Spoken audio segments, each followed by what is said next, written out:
Hello, Taurus, Sun, Moon Rising, and Venus Signs. Kamusta kayo? Sana po yung nasa mabuti kayong kalagayan. Welcome back po sa Star Tarot. Kung bago kayo rito, welcome din kayo. Thank you sa inyong support. I truly appreciate it. God bless you all. Taurus, pauna mensahe ninyo, full moon in Pisces. Ayan, so forgive. Forgive, Taurus. Maaaring itong kailangan na ninyong gawin so that you'd be able to move on with your life then, ano?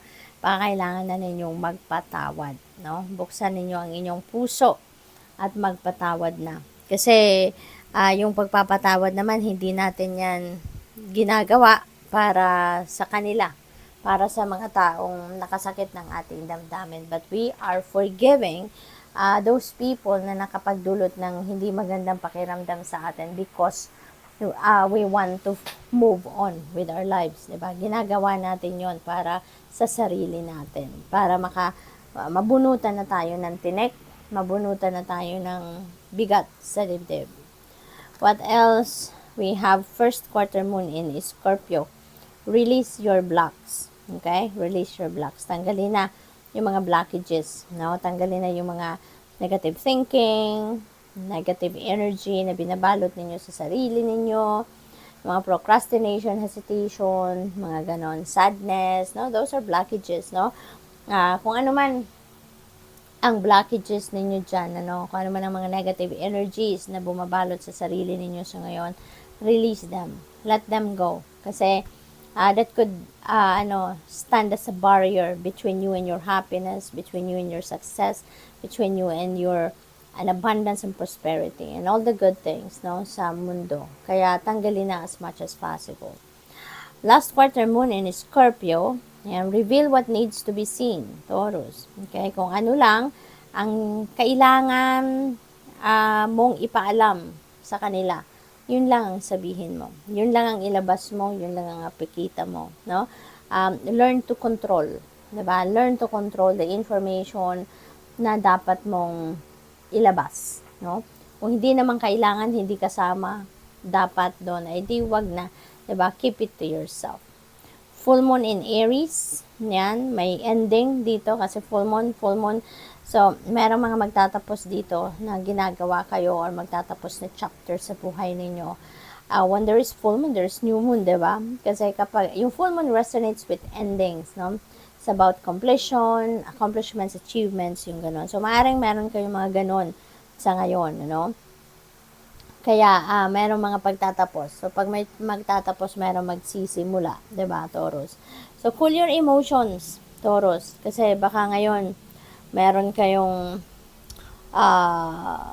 kinakagalit, maaaring meron tensionaryong sitwasyon, at baka magkaroon ng outburst, baka as in, yung anger or hatred, no? Baka yun ang lumabas ngayon, Taurus. Kaya, cool your emotions. Kaya hindi magandang nagagalit, 'di ba? Hindi 'yun nakakabuti, hindi 'yun positive energy.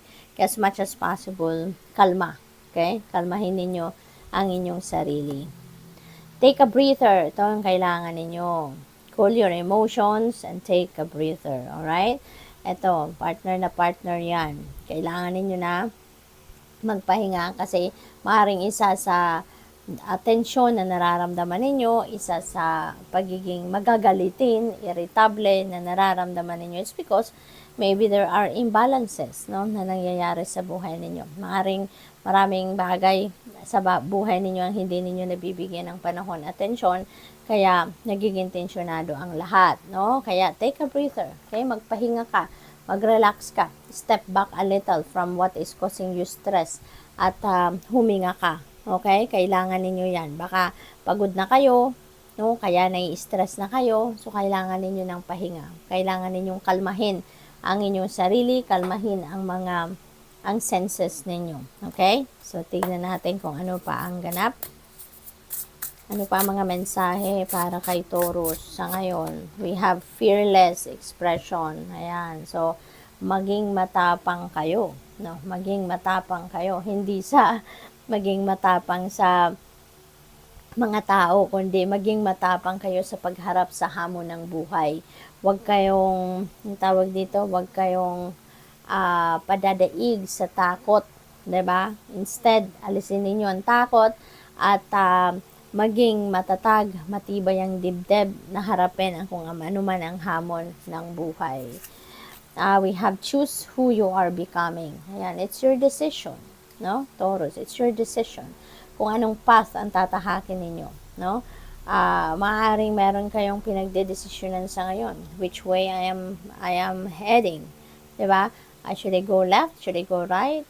'Di ba? Maaaring meron kayong mga options na pinagpipilian sa ngayon. May mga choices na nasa inyong harapan sa ngayon na kailangan ninyong pagpilian. So, yun, it's your decision.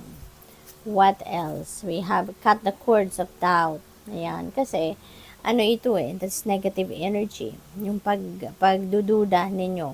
No, katulad lang din yan ng fear that's going to hold you back, no, from moving forward, from moving on. Kaya wag na ninyong hayaan, no, na magduda kayo. But instead, ang gawin ninyo makakatulong if you are going to release, no, any kind of negativity, no, sa isip ninyo. I-transmute ninyo yung doubts ninyo na ito sa something positive. Okay?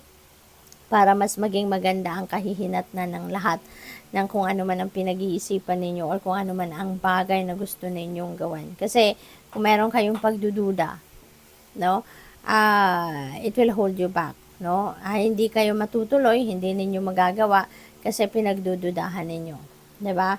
So, pray, ask for enlightenment, ask for guidance from the divine, no? So that you will be enlightened, you will be shown the way, you will be guided towards the right path, 'di ba? Para mawala ang pagdududa. You are light. Yan, you are light. Maaring ito ang inyong mission sa ngayon, no? Be the light for others. Maaari din na gagamitin ninyo ngayon ang inyong sariling liwanag, yung radiance ninyo to help other people find their own light, no? For some of you, ito ang inyong mission, no? Baka kayo ngayon yung ginagawang sandalan ng mga tao sa paligid ninyo. Pag kailangan nila ng tulong, ikaw ang pinupuntahan. Kung kailangan nila ng advice, ikaw ang nilalapitan, yung mga ganun, no? Ikaw yung kanilang inspirasyon. So, good luck. Thank you for watching. Love and light. Namaste.